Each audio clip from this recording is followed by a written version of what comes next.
Hey guys, and welcome back to my channel. Today's gonna be another little story time video, and Molly's joining. Hey baby. Hi, look at her. She's got a cute little sweater on from Yertle. From that big old box of clothes I showed you guys in my last Yertle haul. She's got her tongue going because she likes to give kisses. She's so cute and sweet. Look at hers. Okay, so, story time video.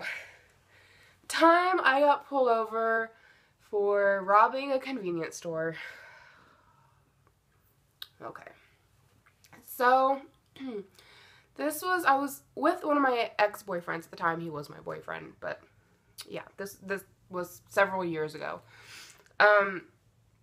And we were in Galveston, which is about 30 minutes north of my town, and we were hanging out with one of his friends. We'd been there for, I don't know, a long time. It was his friend and his friend's wife. And we were all hanging out, we were like playing some old video games like Sonic and like watching some TV, and I think we had dinner, all that good stuff. Well, towards the end of the evening, and we're talking like probably 11 o'clock at night or so, his wife's friends come over, and like his buddy and his buddy's wife and the friends that came over, they're all pot smokers, which nothing against people who do pot, that's, you know, your prerogative. I think it should be legal, that's a whole other story. I don't have an issue with it. But I don't handle being around it well because I'm an asthmatic. I'm the same way with cigarette smoke. It gives me like horrible coughing fits. I get really sick from it. The smell of marijuana gives me horrible migraines. I can't do it. So her and her buddies went to the back of the house and they were, you know, doing their thing and lighting up or whatever. And my boyfriend at the time and his buddy and I were all at the front of the house and we were playing pool. But all the doors were open. So like everything was kind of coming through the house anyways. So after like 15 to 20 minutes, maybe 30 minutes, like the whole house just smelled like pot, and it was just giving me the worst migraine. And I told my then boyfriend, I was like, look, we need to leave. I can't handle it anymore. So we decided to head back to town, and this was probably around 11:30. And we get back into town. I'm driving the speed limit. I'm not speeding. Everything seems to be okay. We get over on Fountain Street, and all of a sudden the cop pulls me over, and I'm like, why are we getting pulled over? And I hope we don't smell like pot, because even though we didn't do it, that stuff was some strong Mary Jane. Like, that was some strong stuff. So I was like, you know, holy crap, hopefully they can't smell it on us. They pull us over, and the cop comes up and he's like, do you know why we pulled you over? And I'm like, no. And he's like, well, ma'am, I need you to step out of the car. And before he asked me to step out of the car, I looked at him and I told him, and this is something, okay, for anybody who doesn't know, I do have a concealed carry permit, and this happened to be the very first day that I'd gotten my concealed carry permit. I was 19 or 20 or something like that, and it was my first day with my concealed carry permit. I was so excited about it, and I didn't know which gun I wanted to carry. So I was carrying my .380 and my 9mm Glock. Had them both with me. They'd starting to get kind of uncomfortable on me, so on our way back, I just put them in the back seat of the car. And so when the cop pulled us over and asked, you know, hey, do you know why I pulled you over? And I was like, no. But I was like, I need to let you know, I do have a concealed carry permit and I do have guns on me, and that's just something considerate that you do for police officers when you have a concealed carry permit. And it kind of, I don't know, I've heard it makes them feel safer as police officers or whatever, I'm not really sure. And so I had to give them my guns, which is, well, they don't ever want you to like hand you their gun. They want you to tell them where your gun's at, and then like they get it out for you.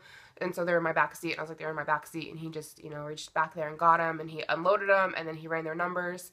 And I was like, you know, they're my dad's guns. He's the one who bought them. They're registered under his name, and so they checked to make sure they weren't stolen, which of course they came back fine because they weren't stolen, and everything was good.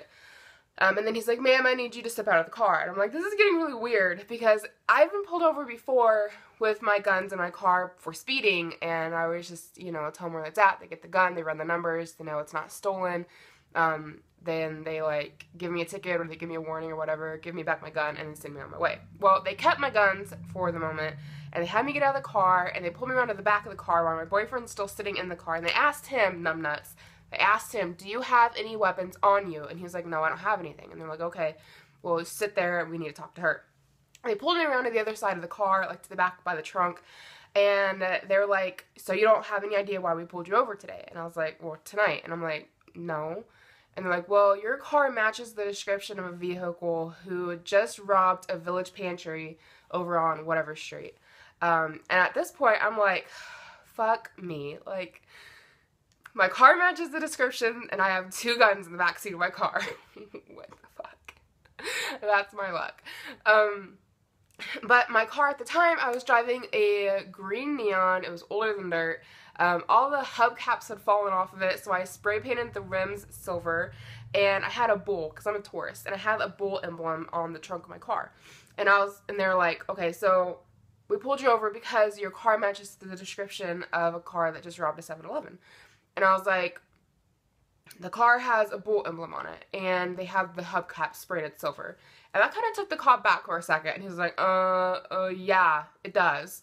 I'm like, okay, I'm calling bullshit on that one, because my town's kind of small, and you know, when you have a certain car, you start noticing everybody else who has your car, and I had not seen another car with silver rims, well, painted silver rims, and a bull emblem on the back, and people started recognizing my car because it looked that bad. I thought it looked good, but it looked horrible. And I dated another guy after this boyfriend who, like, I got talking to him about, you know, the story, and told him, and I told him about the car, and he was like, dude, my friends and I used to know that car, and they had like some name for it. Every time they'd see me driving around, they'd like make fun of my car.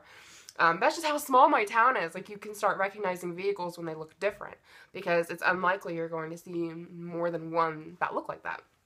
So, the cop was like, well, yeah, it had all that on it, and of course I'm like, okay, whatever. But I didn't say that to the cop. I'm sitting there in my head like, bullshit. But, and he's like, at any time tonight, did your boyfriend, and they're like, where are you coming from? And I was like, oh, we're heading back from Galveston. Like, what were you doing in Galveston? And I was like, oh, we're hanging out with my boyfriend's friends. And they were like, at any time this evening, did your boyfriend and his buddy leave and go anywhere? And I'm like, no. And they're like, are you sure? Did he maybe take your car and you didn't notice? And I'm like, no. And they're like, okay. And so, like, they let me go back to my car, and then they drug him out. And remember, I called him a numbnuts because they asked me if he had any weapons on him, and he told him no. They pulled him out, and they were kind of rough about it. And they pushed him up against my car, back on the trunk, and they started giving him a pat down, and they found his pocket knife. And they got pretty pissed about that. And they're like, we asked you if you had any weapons. And he's like, I didn't know this would be considered one or whatever. And I'm like, you're a fucking idiot. He was a retard. Let's just be honest. He wasn't the sharpest tack in the box. So they got all upset at him with that, and then they, like, asked him a bunch of questions, which, of course, our story matched because, you know, we just come back from hanging out with his friends. And so they gave me back my guns, and they let us go. And the whole way headed home, because, like, him and he lived all the way out in Greentown, which is, like, a 20-minute drive away from Kokomo, pretty much. So him and I would, like, meet at, like, Meijer, and like, we would go hang out, and one of us would drive, and one of us would leave our car at Meijer. So, we headed back towards Meijer, and, to drop him off so he could get in his car, and while we were at the Meijer parking lot, another cop pulled up behind us, and sat there behind us to read my plates, and I'm guessing just to see that it already been pulled over, and then, they left, and then he got in his car, and he left, and then I headed home, and I had 3 more cops behind me on my way home, which I lived at the time all the way on the south end of town, pull behind me and read my plates and then leave, and then pull behind me and read my plates and leave. And I have no idea if they ever caught who actually robbed the Village Pantry, but again, that was just my luck to have the matching description of the car and 2 guns in my backseat. That just, you can't make this stuff up. It doesn't just happen to anybody. Hi, Molly. She's sitting here staring at me because she's so cute. She's so stinking cute. I just love her to bits. I love you to bits. Yes, I do. Okay, so that's my story time video. I hope you guys enjoyed. Leave any comments down below. I love hearing from you guys. Please like this video if you enjoyed it. Let me know if you want more story time videos. Subscribe if you haven't already, and I'll see you guys in my next video. Bye, guys. Bye. Say bye.